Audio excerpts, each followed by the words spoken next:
दोस्तों, अजीत पवार का निधन जिस जगह पर हुआ, जहां अजीत पवार विमान हादसे का शिकार हुए, अजीत पवार के निधन के बाद अस्पताल में होने के बाद शरद पवार उस जगह पर पहुंचे। बारामती वो इलाका है जो पवार फैमिली का गढ़ कहा जाता है। शरद पवार उस जगह पर पहुंचे। राजनीतिक तौर पर लोग कुछ भी कहें, लेकिन शरद पवार को अजीत पवार से बहुत प्यार था।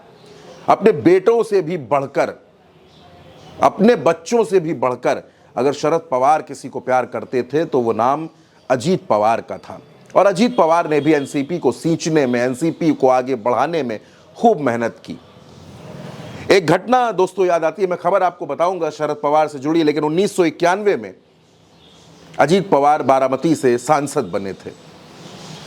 वो सांसद बने थे, उसके बाद बारामती की सीट पर उपचुनाव होता है। वो अपनी सीट शरद पवार के लिए खाली कर देते हैं। शरद पवार वहां से चुनाव जीतते हैं और वो चुनाव जीतने के बाद ही वो नरसिम्हा राव की सरकार में रक्षा मंत्री बनते हैं। और फिर अजीत पवार विधानसभा का उपचुनाव लड़ते हैं और उपचुनाव लड़ने के बाद वो बारामती से विधायक बनते हैं। और विधायक ऐसा बनते हैं कि उसके बाद लगातार 8 बार वो बारामती से ही विधायक बने।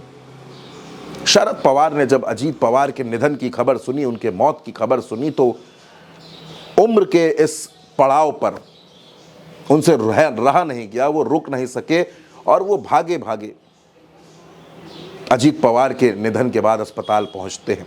लेकिन वहां भी शरद पवार का मन बड़े ही संशय में डूबा हुआ था।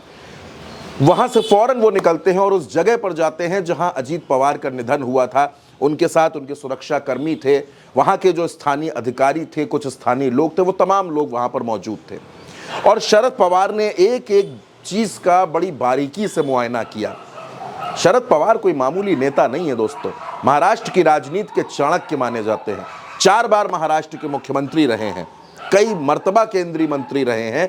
शरद पवार वहां कुछ देर रुके, लोगों से बातचीत की, अधिकारियों से बातचीत की, और उसके बाद जब शरद पवार वहां से आगे बढ़े तो उन्होंने कहा कि अजीत पवार का निधन पूरे महाराष्ट्र के लिए एक बड़ा नुकसान है। इसकी भरपाई कतई नहीं की जा सकती, लेकिन ये एक हादसा है और पूरी तरह से हादसा है। हादसे में अजीत पवार की जान गई है, जिससे हम सभी दुखी हैं।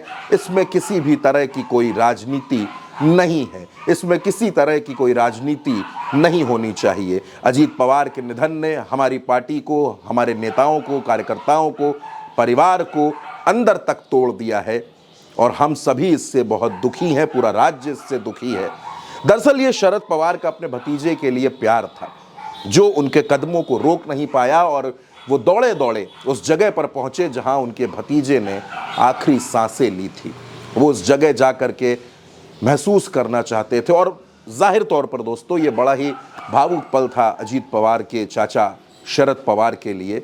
और शरद पवार की भावुकता, शरद पवार का दुख भले ही वो बयां ना कर पाए, लेकिन आज हर कोई उस दुख को महसूस जरूर कर रहा था। राजनीतिक तौर पर भले ही दोनों के बीच में कुछ दूरियां आ गई हों, लेकिन जो रिश्तों का अटैचमेंट था वो आज भी वैसा ही बरकरार था, जो दिखता है शरद पवार की खामोशी में और सुप्रिया सुले के आंसुओं में।